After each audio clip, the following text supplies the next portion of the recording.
시청자 여러분 반갑습니다. 오늘은 국민건강보험에 대해서 2011년에 제가 썼던 얘기를 소개하면서 현재와 비교도 해보도록 그렇게 하겠습니다.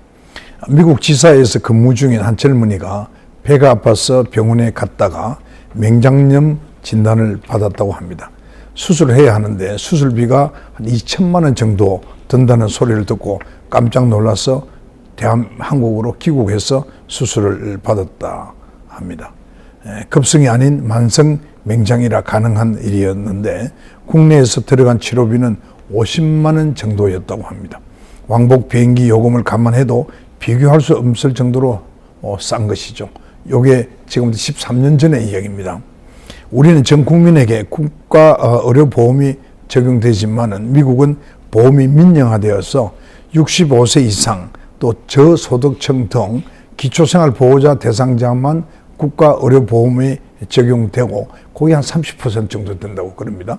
그 외의 사람들은 민영보험을 들어야 하기 때문에 치료비가 굉장히 고가인데다가 아주 이윤만 깨하는 그런 민영보험사의 행포에 의해서 제대로 치료를 받지 못하는 사태가 속출하는 등 의료의 불균형이 심각한 사회 문제로 대두되었습니다. 이것은 미국의 경우입니다.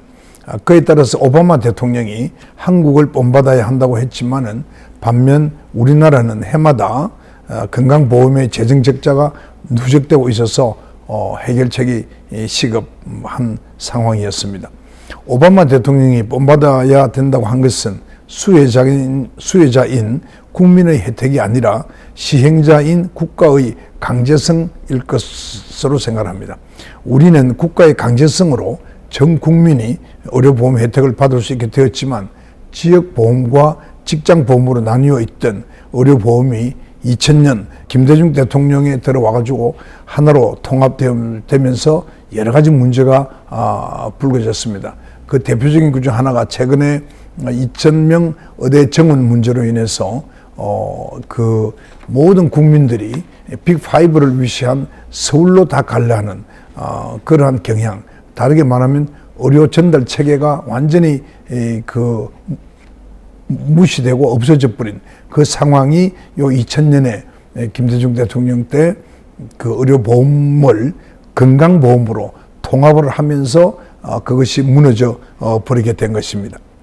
의보 통합을 하면 재정이 건전해지고 농민은 보험료를 적게 내도 된다는 그런 전국 농민연합회의 주장 등이 당시 여당인 민주당의 주장과 궤를 같이 하면서 양대 보험이 합쳐진 것입니다.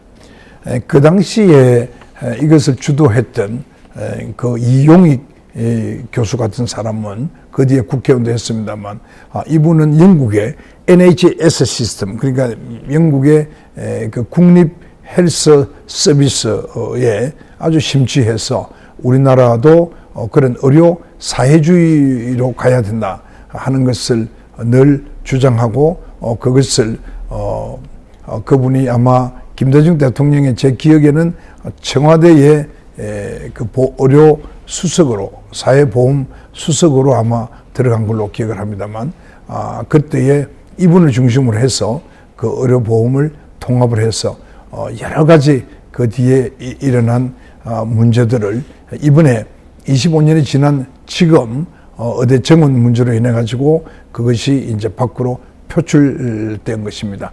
그것은 이제 여러 가지 전문가들이 지적하는 문제도 있습니다만 우선은 그 수가 자체를 우리는 지금 자유시장 경제를 하는 나라 속에서 그 의료 수가를 완전 사회주의와 같이 정부가 통제함으로 인해서 예를 들면 그 후에 지금 25년 세월 동안에 연평균 1.5% 의료 수가가 연평균 1.5% 밖에 증가가 되지 않았습니다. 원래 의료 수가도 그 소위 원가 이하로 책정됐다고 해서 말들이 많았는데요. 그것이 25년 동안 엄청난 인플레와 그 물가 상승이죠. 그리고 인건비 상승 이런 것으로 인해서 상대적으로 의료 수가는 더 낮게 됨으로써 병원 경영은 굉장히 어려워지고 그리고 의원들이나 전문병원들이 실손보험이나 또는 비급여다 뭐 이런 등등 해서 소위 말하는 그 과잉 진료도 포함해서 많이 그런 부작용이 생길 수밖에 없는 상황이 되었습니다. 다시 본문에 돌아가면 나는 보건복지상임위원으로서 의료보험 통합에 반대하며 여야를 통틀어 홀로 외로이 싸웠습니다. 20여 년을 의료 현장에서 보낸 제 눈에는 허점이 빤히 보였기 때문이었다. 나는 의료보험을 통합하면 방만해져서 손실이 더 커지니 과거처럼 조합 형태로 가되 광역조합화를 해서 상호 경쟁 체제가 되도록 해야 의료 서비스의 질도 향상되고 재정도 건전해질 것이라고 주장했습니다. 하지만은 건강보험의 정책적인 통합과 과도기가 없는 미국식 완전 의약분업의 적극적, 이건 1년 후에 이제 그렇게 됐는데요. 그 적극적인 시행까지 겹치면서 그 당시에도 의료 대란이 발생했고 건강보험 재정에도 빨간불이 켜졌습니다. 건강보험의 적자 문제는 여전히 현재 진행형이고 상황은 갈수록 악화되고 있습니다. 그간 국민의 건강 정진과 질병 예방이라는 차원 명목으로 우리 담뱃값에 한 갑당 2%씩 그 액수 2% 떼가지고 그 마련한 게 있었는데 그게 건강 정진 기금입니다. 이 법안도 제가 그 당시에 만든 법안인데요. 그것을 이제 적자를 메우는데 투입을 했습니다. 그렇지만 건강보험급여비 지출은 해마다 3조 원씩 늘어나서 2009년에는 30조 원을 돌파하기에 이르렀습니다.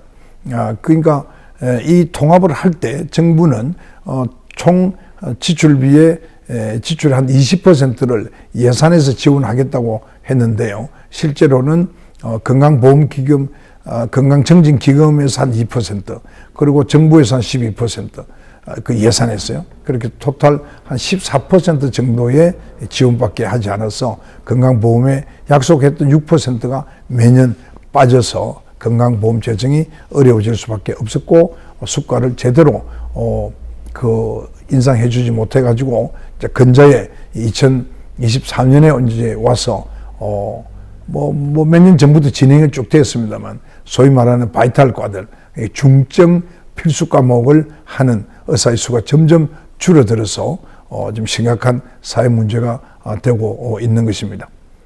이 부담은 결국은 누구의 몫인가? 재정에 대한 고려 없이 시혜만 늘리면 종국에는 보험료를 내는 국민에게 그 부담이 돌아가기 마련이다. 통합보험이라서 그렇다 이 말씀입니다. 의료보험은 복지의 일부로서 국민의 권리인 반면에 납세는 국민의 의무입니다. 따라서 의료보험료와 세금은 엄연히 다를 수밖에 없습니다. 그러나 건강보험 통합 이후에 보험료는 바로 세금처럼 되어버렸고 서비스를 해야 될 건강보험공단은 국세청처럼 징수기관이 된 것입니다.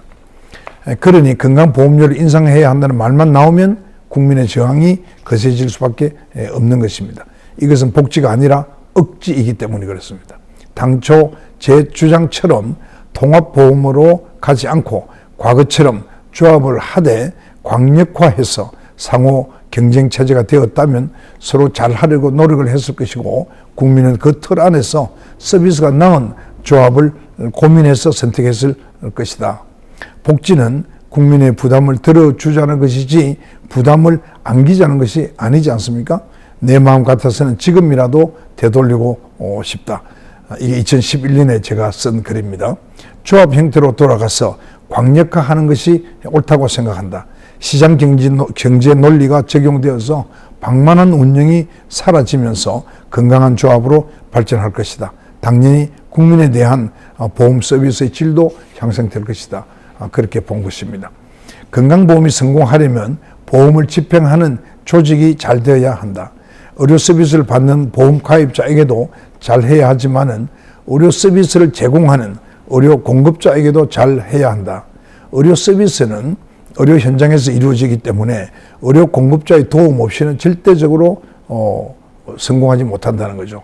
다르게 말하면 의료 공급자의 도움이 절대적으로 필요한 것입니다.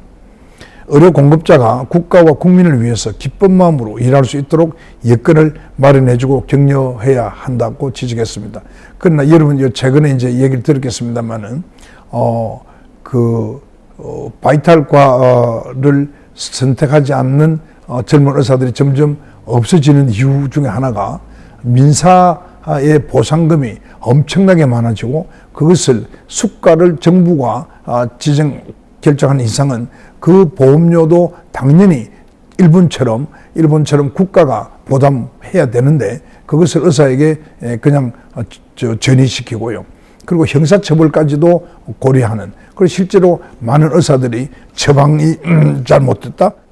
또는 지난번에 서울의 마곡에 있는 이화여대 그 목동병원인가요? 그 병원에서 이제 신생아들이 죽었을 때 의사를 구속하는, 그리고 결국 무죄가 되었습니다만, 그러한 것을 보면서 필수과를 선택하는 의사들이 점점 없어지게 된 것입니다. 그러니까 이러한 것을 제가 13년 전에 이 책에서도 제가 그 기쁜 마음으로 일할 수 있도록 여건을 마련해주고 격려해야 된다, 이렇게 제가 지적을 했는데요. 이것이 전혀 지켜지지 않아서 오늘날 이런 비극적인 사태까지 왔다고 말씀드리는 것입니다.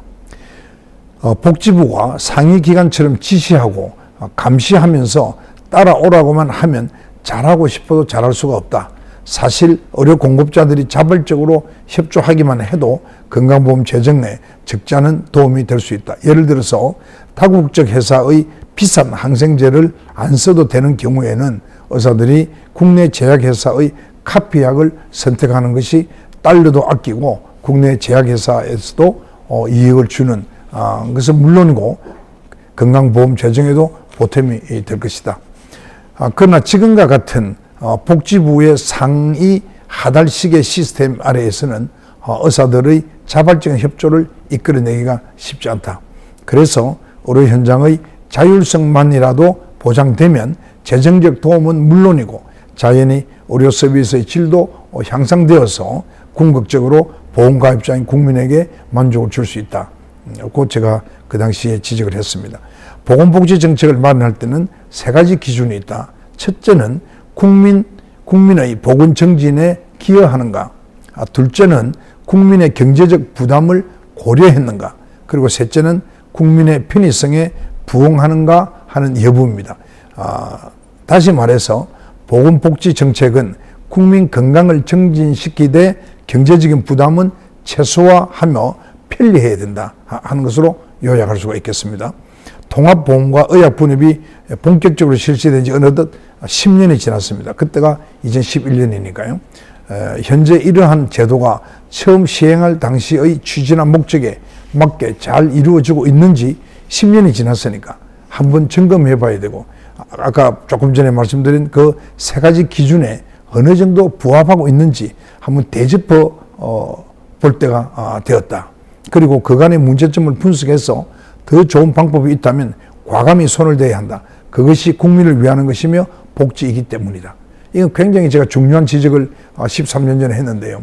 이 지적대로 10년이 지나고 다시 뒤돌아보고 문제가 있는 것을 보완하고 고쳐 나갔으면 이번에 이런 어정대란이나 또는 젊은 의사들이 그 뇌수술이나 흉부 수술이나 아주 위험성이 많은 수술, 또 바이탈과를 선택하는 그런 사명감 있는 의사가 더 많이 생겨서 우리가 지금 현재 겪는 이런 문제가 없었을 것이다 라고 제가 감히 말씀드릴 수 있는 것입니다.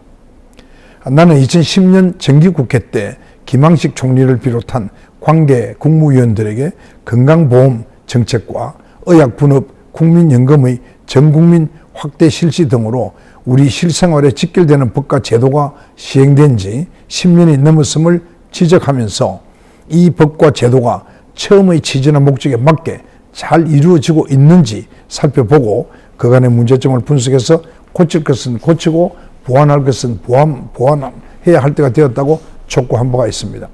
사실 우리가 지난 35년간 허리띠를 조이면서 병원의 문턱을 낮추고 병원으로 인해서 받는 경제적 고통을 덜어주고자 시작한 그 의료보험 제도가 그리고 각종 의료 제도를 시대 발전에 맞춰서 진화시켜 가는 것은 너무나 당연한 일입니다. 그럼에도 불구하고 그것을 하지 못했기 때문에 그 폐해가 계속 누적되어서 궁극적으로는 의과대학까지도 수익을 내지 않으면 안 되는, 그래서 진료나 교육이나 연구보다도 진료에 더 많이 교수들이 에너지를 낭비해야 되는 그런 속에서 또 자라난 그 공부하고 난 의사들이 물질주의에 젖는다는 것은 그 시대도 그런 데다가 그렇게 교육을 받으면 그렇게 될 수밖에 없지 않겠습니까? 이제 그런 패턴이 생기고, 이제 2차 종합병원도 결국은 그 복지부가 무시하는 그러한, 그러니까 상급병원과 의원에만 주로 관심을 가진 그런 복지 정책으로 인해서 2차 종합병원도 이제 살기 어려워지고, 그러니까 왜곡된 그러한 현상도 2차 종합병원조차도 생길 수밖에 없는 그런 상태가 되고요.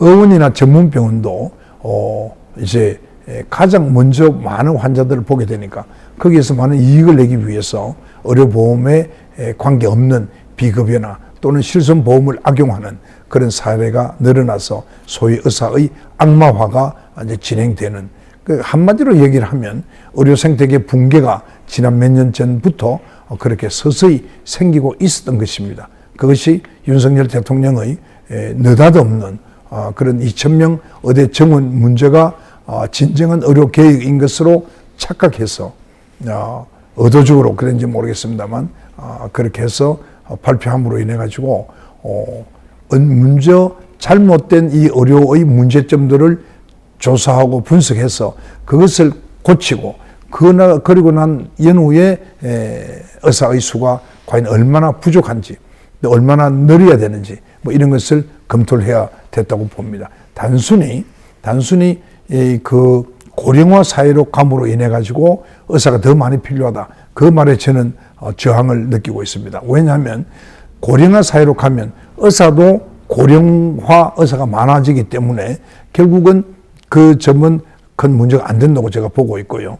그리고 실질적으로도 그렇게 의사 수는 많지 않는데 대신에 우리 의사들의 그 일하는 양이 너무 이 과부하가 걸려서 그 의사들이 사람다운 삶을 살아갈 수 없는 그런 지경이기 때문에 의료의 문제점을 다 파헤치고 나면은 의사가 얼마나 필요한지에 대한 조사가 가능하다고 생각합니다. 그리고 이제 AI 시대가 점점 발전하고 있기 때문에 AI 시대가 되면 이제 의사들의 그 기능이 AI가 대체하는 부분이 많아질 것이기 때문에 어쩌면 오히려 의사의 수가 줄여야 될지도 모른다.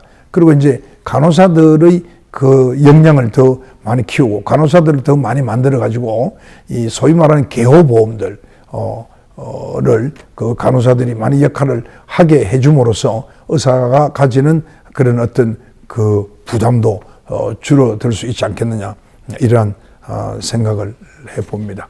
여러분, 오늘 이 말씀이 건강보험을 이해하는데 또 지금 현재 일어나고 있는 의료 대란에 대해서 여러분들 좀 이해하는데 도움이 되었을 것으로 되기를 바랍니다. 여러분 대단히 감사합니다.